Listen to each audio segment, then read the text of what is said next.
Assume that the person you are listening to might know something you don't. This is a chapter about conversation and about the different forms conversation takes. And it's a chapter about humility. And it's a chapter about listening. And the humility element is, it took me a long time to understand why there's religious injunctions supporting humility. But to even understand what the word really meant in that sort of technical sense. And it means something like this. It means what you don't know is more important than what you know. And that's a lovely thing to, then what you don't know can start to be your friend, you see. People are very defensive about what they know, and for the reasons we've already discussed. But the thing is, you don't know enough. And you can tell you don't know enough because your life is not what it could be, and neither is the life of the people around you. You just don't know enough. And so what that means is that every time you encounter some evidence that you're ignorant, someone points it out, you should be happy about that because you think, oh, you just told me how I'm wrong. It's like, great. Like maybe I had to sift through a lot of nonsense to get through the real message that you're telling me. But if you could actually tell me some way that I'm wrong and then maybe give me a hint about how to not be wrong like that, well, then I wouldn't have to be wrong like that anymore. That would be a good thing. And you can embark on that adventure by listening to people. And if you listen to people, they'll tell you amazing things if you listen to them, and many of those things are little tools that you can put in your toolkit like Batman, and then you can go out into the world and use those tools, and you don't have to fall blindly into a pit quite as often. And so the humility element is, well, do you want to be right or do you want to be learning? And it's deeper than that. It's, do you want to be the tyrannical king who's already got everything figured out? Or do you want to be the continually transforming hero, or fool for that matter, who's getting better all the time? And that's actually a choice, you know. It's a deep choice, and it's better to be the self-transforming fool who's humble enough to make friends with what he or she doesn't know, and to listen when people talk. And listening is a transformative exercise. Like if you listen to the people in your life, for example, if you actually listen to them, they'll tell you what's wrong with them and how to fix it and what they want. They can't even help it if you start listening, because people are so shocked if you actually listen to them that they tell you all those sorts of things that they might not have even intended to, things they don't even know. And then you can work with that. And I want to make this clear. Don't just listen. Don't just listen. Do. I'm not just talking. So you know, I'm not just talking. I'm doing. And I don't want you to just listen. Put this information to work. Make today count. Every day. Go forward. Get aggressive and attack, whether it's on the battlefield or on the beat or in the factory or on the farm or on the construction site or on the website, in the garage or in the firehouse. Don't hesitate. Step forward and get after it. The most beautiful things I learned was that serving other people was without a doubt the most meaningful experience of humanity. And there's this great study by Michael Norton from the Cambridge University where he talks about how money can buy happiness if you spend it on other people. And he's done this incredible study in all regions all across the world where he talks about how actually if people are given $5, $20, or even $100, when you spend it on yourself, your happiness doesn't go up or doesn't go down. But when you spend it on other people, your happiness has the opportunity to grow by at least 10 to 20%. So fulfillment grows when we use our money, time, energy in the service of others. And when I was working at internships, I felt like I was serving myself. And I wasn't getting an opportunity to impact someone else's life. We've all been in that, and I'm sure you have, been in that position where you've just made a difference in a young person's life, or you've made a difference in someone who doesn't have much, and you see the joy on their face. And that's what I was getting to experience as a monk on a daily basis.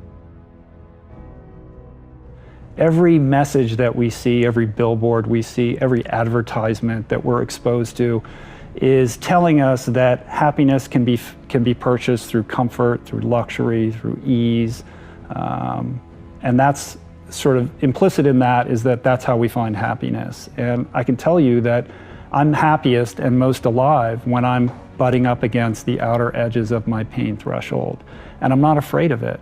And so when I start to feel that sensation, rather than shirk away from it, I realize that's an opportunity to experience a heightened sense of myself and my environment, to really be in a position where everything else falls away and it's just you and your ability to take one step forward.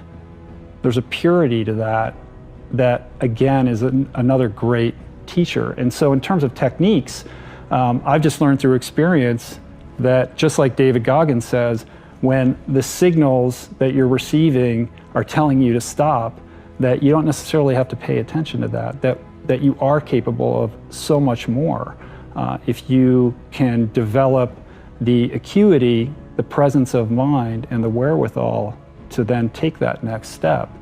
And when you're on the other side of it, to realize you're still okay and you can take another step, and your horizon extends, and you realize that there's a whole world of potential and possibility available to you that you weren't previously aware of. Whether it was Steve Jobs about to give one of his famous keynotes, the most underrated skill was this: visualization. The recreation of images, sounds, and environments before it has happened is one of the most powerful skills in the world. A very powerful meditation and mindfulness practice, visualization has been used for centuries to help prepare the mind, the body, and the consciousness for upcoming challenges, situations, and circumstances. Some of the world's greatest athletes use visualization as a way to prepare for big games, the big day, musicians for their new concerts and tours, and CEOs for their very important meetings. Primary motive as a clinical psychologist and educator is to help individuals live more meaningful and productive lives in harmony with their families and their community. That's my motive. And the evidence for that, I think, is, well, if people go online, and first of all, you can watch the lectures and decide for yourself, but you can also go, I suspect probably maybe 250,000 people have commented on the lectures and their effects on them. And so that's what people say. I'm watching the lectures, I'm trying to develop a vision for my life, I'm trying to become more responsible, and it's really helping. And that's what I hear all the time when I do these public lectures, which aren't political. But when we gain success, we raise the bar. We set our ambitions higher. I mean, what is your end game? What do you want? That's all. That's what I want. I want to help as many individuals as possible become more courageous, more truthful, and more engaged in the pursuit of individual, familial, and social harmony. I believe that the answers come from within, and we're not asking the right questions. I feel we're always looking for the right answers, not the right questions. And the biggest companies that we respect today, the biggest organizations, all came from trying to answer a question. It all came from trying to solve a problem or a question that we were able to identify. So my work comes from a very simple study that I read that said the most successful people in the world choose education over entertainment. And the most unsuccessful people in the world choose entertainment over education with their spare time. So my mission has been, how do we spread wisdom at the pace people want entertainment? And to me, entertainment allows you to populate the thought with your own brain. Like when you watch a character or a superhero, you can watch it from your own lens. The movie may have morals, it may have values, it may be talking about good and evil, but the movie's not deciding for you. The movie allows you a space to create and imagine and grow. So for me, that's what I want my content to do, is give people a space to populate themselves, see themselves in the characters that I'm presenting, see their own situation, and be able to come to their own conclusions. There's a line in the Old Testament, the fear of God is the beginning of wisdom. And I think it's more like that. It's not that I'm courageous, it's that I'm afraid of the right things. So when I made my videos, it wasn't like that didn't make me nervous. But I was less nervous about going back to bed and not saying what I had to say than I was about making the videos, because I know where this is going. I don't want to go there. And so it's not so much courage, it's that it's a matter of, it's less risky to say something than to remain silent when you know there's something to be said. I know that to be the case. And so lots of times in life, it's like, there's no pathway forward that's going to shield you from risk. You get to pick this risk, or you get to pick this risk. And I think I picked the lesser risk. And that might be wise, but I'm not so sure it's courageous.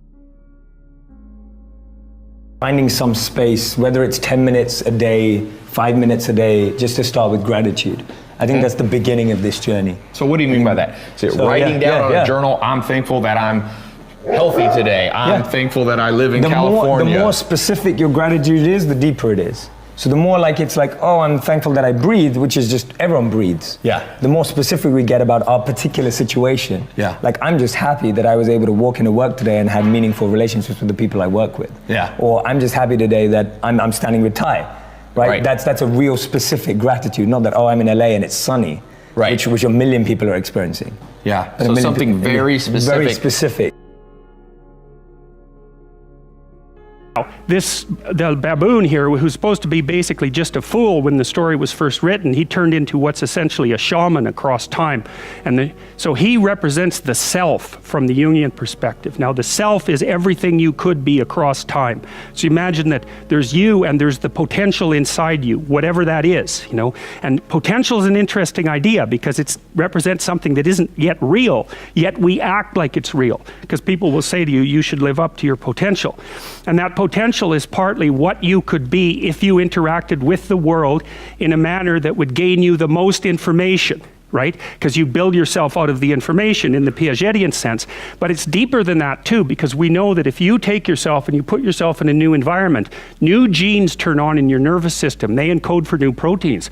And so you're full of biological potential that won't be realized unless you move yourself around in the world into different challenging circumstances, and that'll turn on different circuits. So it's not merely that you're incorporating information from the outside world in the constructivist sense. It's that by exposing yourself to different environments, you put different physiological demands on yourself all the way down to the genetic level, and that manifests new elements of you. And so one of the things that happens to people, and this is a very common cultural notion, is that you should go on a pilgrimage at some point to somewhere central, and that would be, say, like the Rock in the Pride Rock in The Lion King, because you take yourself out of your dopey little village, and that's just the little bounded you that everyone knows and that isn't very expanded, and then you go somewhere dark and dangerous to the central place, and while you do that, you have adventures and they toughen you and pull more out of you, like partly because you're becoming informed, which means information. It means you're becoming more organized at every level of analysis, but there's also more of you too. There's a beautiful verse in the Bhagavad Gita that says that detachment doesn't mean that you own nothing. Okay. Detachment means that nothing owns you. Okay. And to me, that's that balance. Okay. That's that balance. It's that, you know that, like if you're going over the millions and billions, but then that starts owning you. Right. We've seen that destroy people. Right. You've seen that destruct people. So it's like the dominant energy. Exactly. But how do you think, because it's easy to fool yourself and be like, no, I'm not dominated by money, but like, was there a litmus test? Is there a test you had in the back of your mind that you could know that you are truly detached? Well, I think there's, we have both. Like one of my favorite quotes, which kind of complicates the whole situation, is from Charles Cooley, where he said that, today I'm not what I think I am, I'm not what you think I am what I think you think I am. Right. Right? And we're lost in that perception of ourselves. Yeah. So if all my billionaire mates are telling me, no man, you're all right, like you've got money, you're good, but you've got to have that reflection. But that's not going to come if you're just surrounded in that echo chamber. Yeah. And you talk about this loads, having mentors. Right. My thing is that when I come up with an idea, I want to know what the Dalai Lama thinks as much as what the Mark Zuckerberg thinks. Because for me, that polarity is what allows me to not get lost in the echo chamber. You're overweight and you're walking up the flight of stairs and you think you're having the heart attack, and you said that was the moment where you said, and I remember you using your hands, like, I knew if I could, you didn't say grab a hold, but if I could leverage this pain, that I could make the same kind of change that I had made in going through rehab. What is that like? the thinking process or the machinations that you go through when you have a big change in front of you now? You've done it multiple times. Is it goal setting? Is it imagining the world that you'll have if you don't do it? Like, what is that process for you? That's a great question. I think for me, it's really anchored in awareness and presence. You know, on that staircase, I was able to really understand that I was having an important moment in my life. And the reason I was able to recognize that was because I had that moment so many years prior when I decided to get sober. It was a very specific moment in time where I made a decision, and that decision set in motion a series of events that changed my life so completely that I couldn't imagine my life had I not made that decision. And I was able to see and understand and recognize that once again I was being visited by just such an opportunity. It was something that I could feel inside of me. And I think it's because I'd learned to be present, to be aware of myself and my environment. And one thing I always talk about is the fact that, you know, I'm not anything special with this. I think we're all visited with moments like this in our life, that if we can develop that, the wherewithal to have the awareness around the circumstances surrounding whatever event it is, that you can leverage that crack, you know, in the door to make some significant changes. Struggle, us human beings. You're not after the bubbles of bliss that Dostoevsky described in Notes from Underground. We're built to contend with the world. We're built to contend with reality. You want a challenge, and the best way that you can take on a challenge, because a challenge fortifies you. So you don't want to be secure, you want to be strong. And you get strong by taking on optimal challenges. And so you lay out your destiny in the world, and you take the slings and arrows of fate, and you make yourself stronger while you're doing so. And you might fail, and fortune might do you in, but it's your best bet. And you know, people have extracted unbelievable successes out of catastrophic failures. And so, and I'm not saying that in a naive way. I know perfectly well what happens to people. You know, you're doing fine in life, and then you get cancer, and then 6 months later you're dead. And all the heroism in the world isn't going to save you at that point. But that's not the point. That's not the point. Life is bounded by mortality. But that doesn't mean that you don't get out there and contend, and you develop by contending, and you minimize the net amount of suffering in the world. And that's something, man. That's something to do. Look around you at the people you admire. You know, they have certain qualities. I mean, you've got friends. Why do you like them? You know, generally, you know, generally they have an upbeat attitude on life. Generally, they are generous people. They're humorous people. They're people that do more than their share. They're people that are thinking about something nice they can do for you. And all of those qualities attract you. And none of those are innate at birth. I mean, you can acquire those. And then there's other people that turn you off, you know, and they have habits, they take credit for things they didn't do, they don't show up on time, whatever it may be. They're a little dishonest about things. And if you're looking at your life at a young age like you are, and you can choose what kind of a person you can be, why not be the person you admire rather than the person you can't stand? It's so simple. So just write down the qualities you like. Take your 5 best friends. Why do you like them? And just write down those qualities. And you will find there's no quality there that you can't have yourself. And similarly with the 5 people you can't stand to be around, put those things down that turn you off about those people. And if they turn you off about them, why should you possess them? It's so simple. You know, it's not like something complicated that you think you should be learning with an advanced degree in school. It's not as complicated as investing in the stock market. No, but it's enormously important to have people work with you in life. Right. They're going to work with you in life if they like you. You know, and they may occasionally. I mean, if you're in the Army or something, you know, you may work for somebody that you don't like. But by and large, you're going to get the best out of people if they feel good about you. And it's just so easy, but you've got to develop the habits early, because you can't say I'm going to suddenly become a terribly attractive person when I'm 60. It just doesn't work that way. So pick up the right habits now. And I will guarantee you, if you actually just write down those qualities and think about it, you will find you can have every one of the attractive qualities, get rid of the ones that are negative, and your life will be different.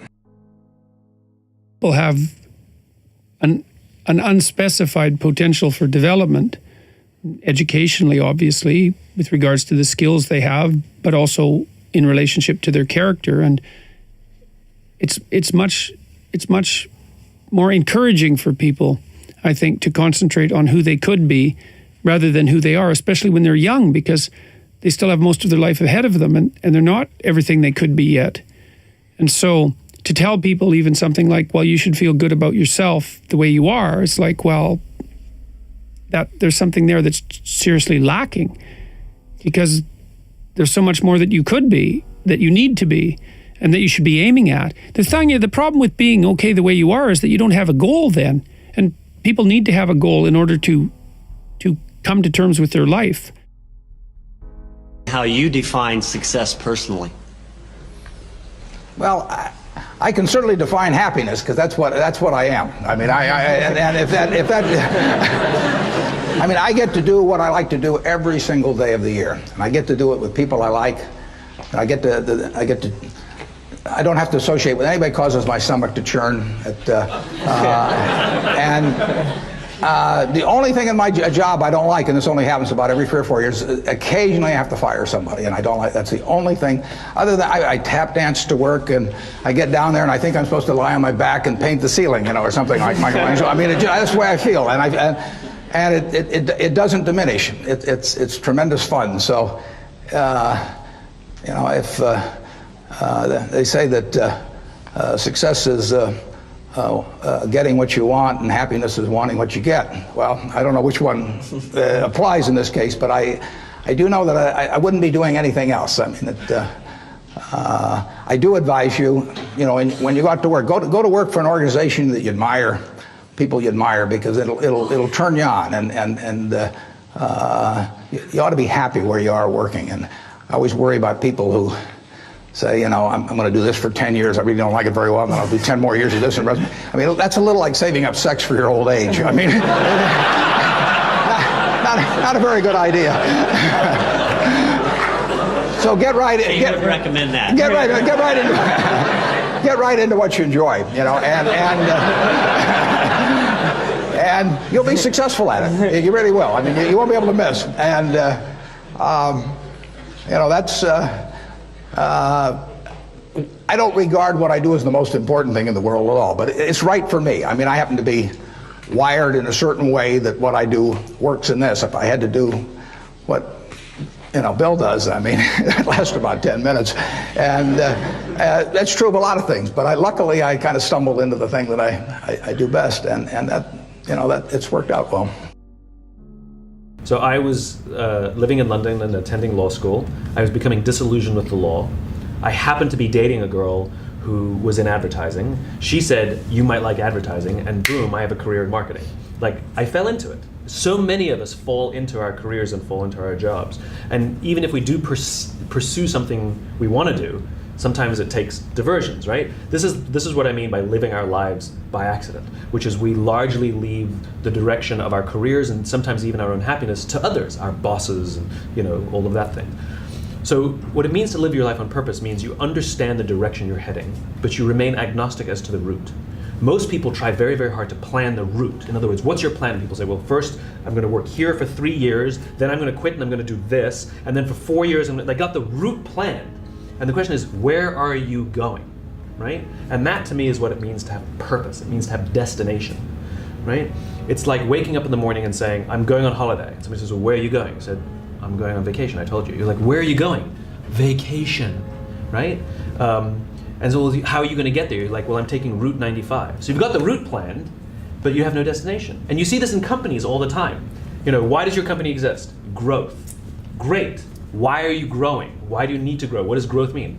Because we're a company, we have to grow. And so they figure out all of these paths for growth, but they don't know where they're going. I would rather someone wake up in the morning and say, California.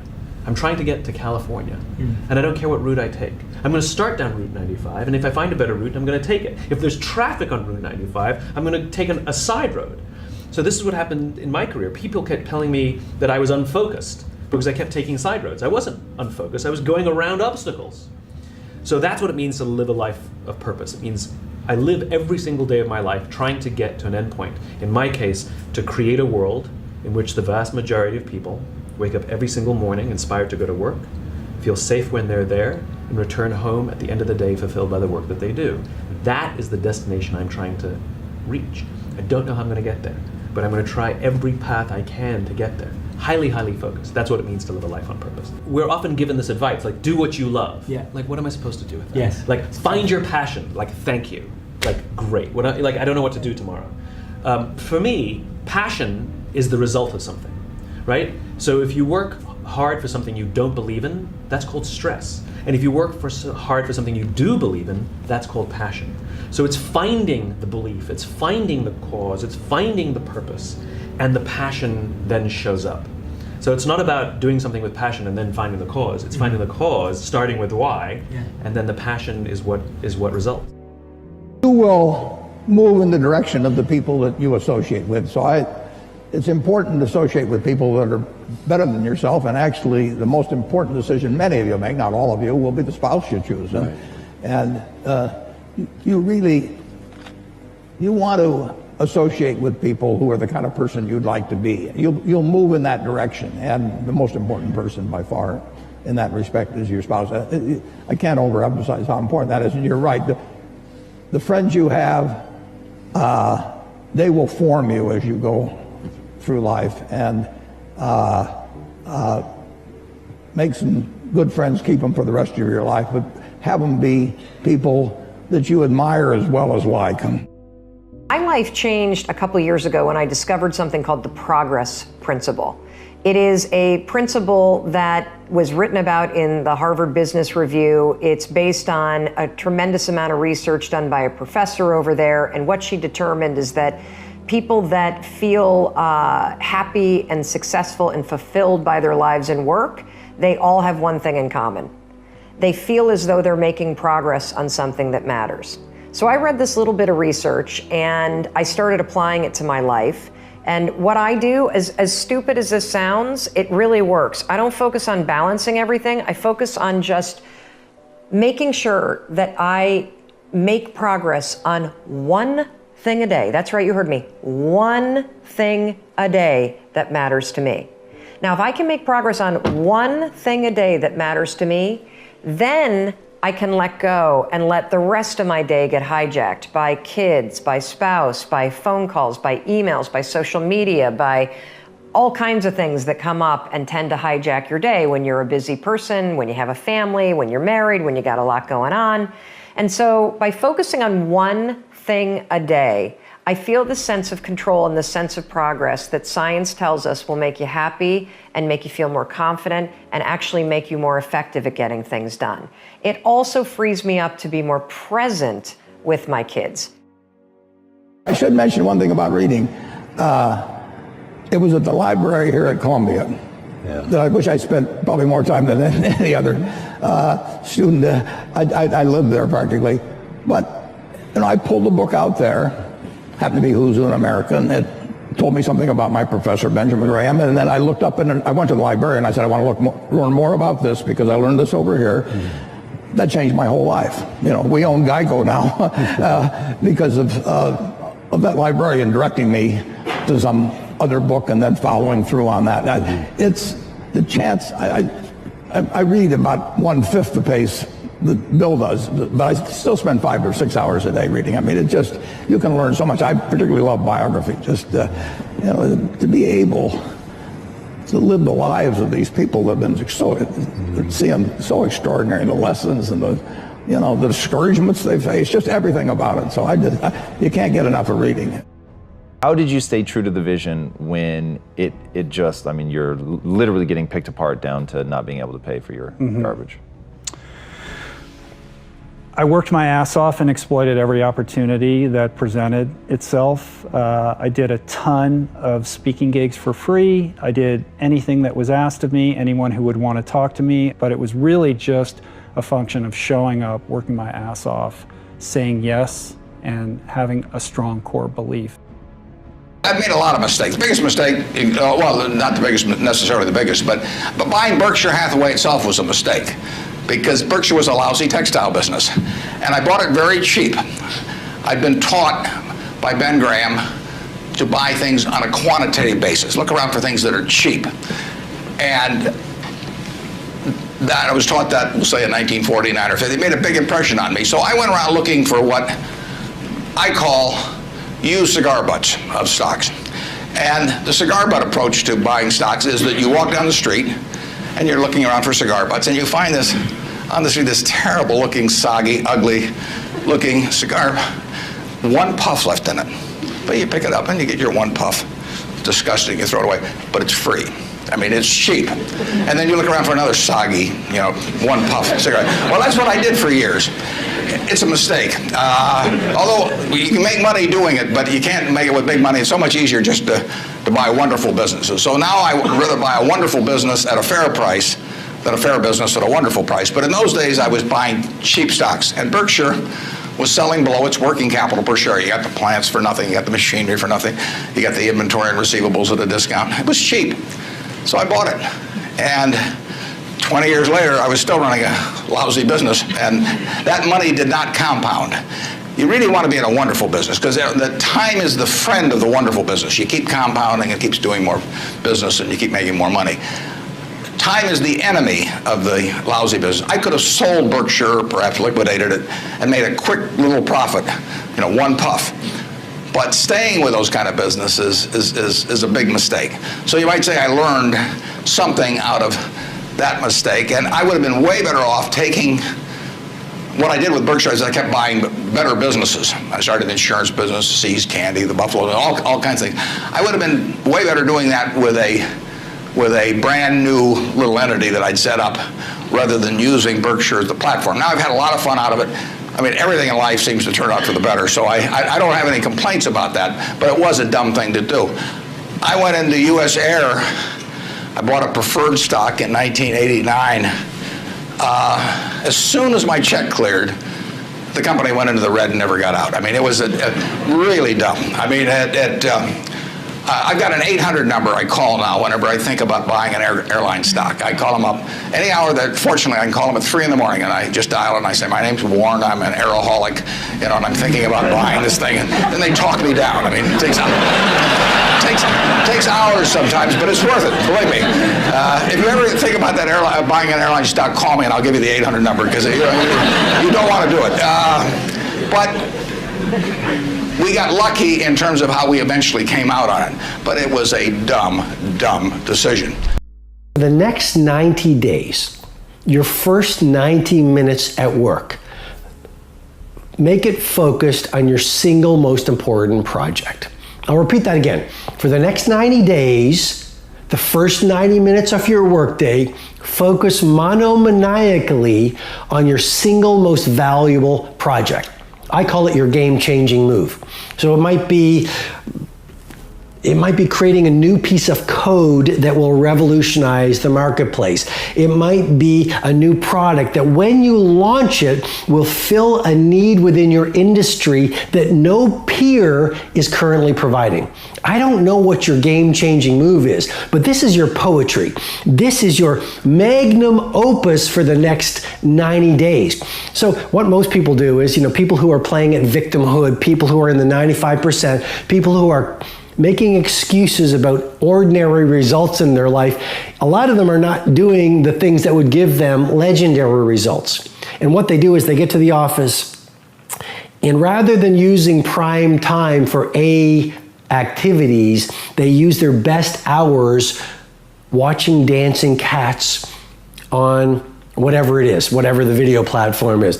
They spend their best hours surfing the internet looking at blogs. They spend their best hours playing with notifications, reading notifications, chatting with friends who are not really their friends, but really they're just bored, so they're distracting themselves, which is just a form of medication, because potential unexpressed turns to pain, and they're in a lot of pain, and it's subconscious, and they haven't done the work to know it. So really, they've created these drugs of choice, like too much email, too much web surfing, too much chit-chatting, too much looking at funny looking videos that make them laugh in the moment, that make them feel happy and give them a short burst of dopamine and maybe a little bit of serotonin, which is the pleasure neurotransmitter, and that's how they get through their day. And all I'm saying is there is so much distraction available to you out there that if you are not acutely careful, it will dominate your days. What I'm really trying to say is this: a ritual for you to run and dial in and hardwire to the point of automaticity, that's the word the researchers use when a habit becomes your new normal,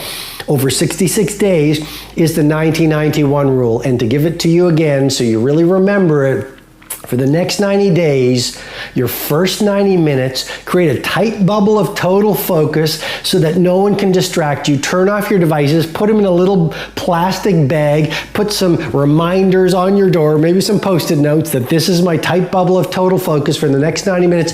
Tell your team, tell your loved ones, maybe put a do not disturb sign on your door. They'll laugh, and explain it to them that for the next 90 days, I will spend 90 minutes away from distraction, away from technology, away from interruptions, focusing on my magnum opus, focusing on the genius project that I want to bring into the world, because I will never mail it in. I will always bring it on, and I'm going to do this for the next 90 minutes, and I'm going to optimize it and iterate it every day, and I'm going to bring my full bandwidth, because what makes a genius, they all have one trait in common: they were able to spend extended periods of time in isolation, focused monomaniacally on their most valuable project. Failure is part of life. I mean, the difference for me though is I look at failure as a stepping stone to success. It's a speed bump. I know I'm going to fail, but it's not failure if you learn something. And so, gosh, I've made so many mistakes. I've screwed so many things up, but every time I do, it just becomes a way for me to explain to someone else what it takes.